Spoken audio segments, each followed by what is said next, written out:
I live in Palmira. I'm an undergraduate student registered at SEA Palmira. I'm a Lilly student. Last year, I'm 44 years old. I'm married with two kids. I love playing almost all kinds of sports, especially soccer, basketball.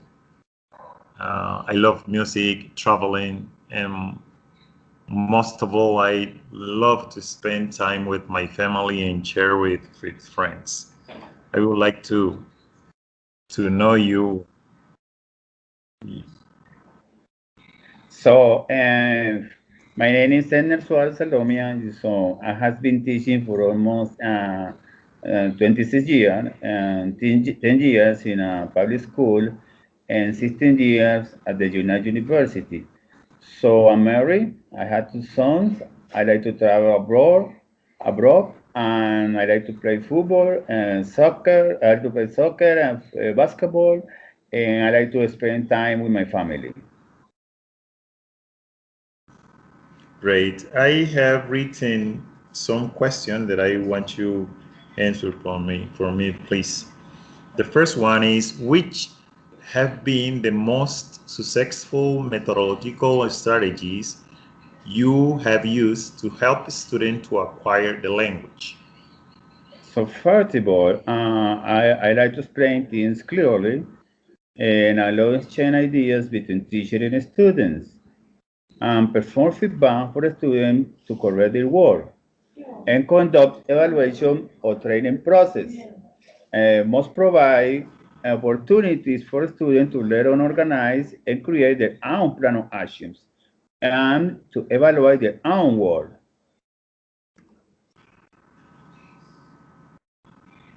Good. A second question is what type of strategies do you use to keep them motivated and control a large number of misbehavior of students in a classroom? So it's a good question, So I like to motivate students, because a critical teacher role is promoting a student learning, is increasing a student desire and motivation to learn and to accomplish this task. Teacher needs to know the student well enough to be able to provide learning experiences that they will find interesting.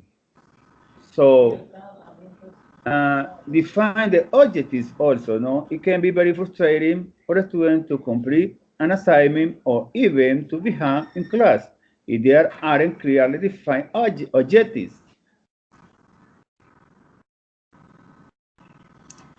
Okay, the question number three is as a supporting teacher, what pedagogical advices do you recommend me to keep in mind in order to make my teaching activity more effective and successful?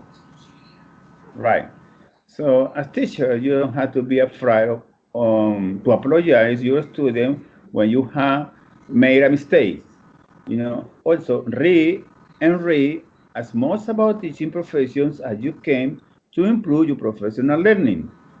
So also you have to join a professional organizations or the learning process. Good.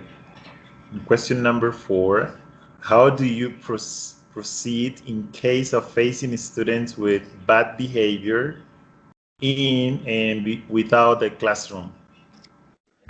So it's a good question, man. So specifically, define your expectation and help students understand there are consequences for unwanted behavior. So when a student breaks the rule, they need to be ready for the consequence.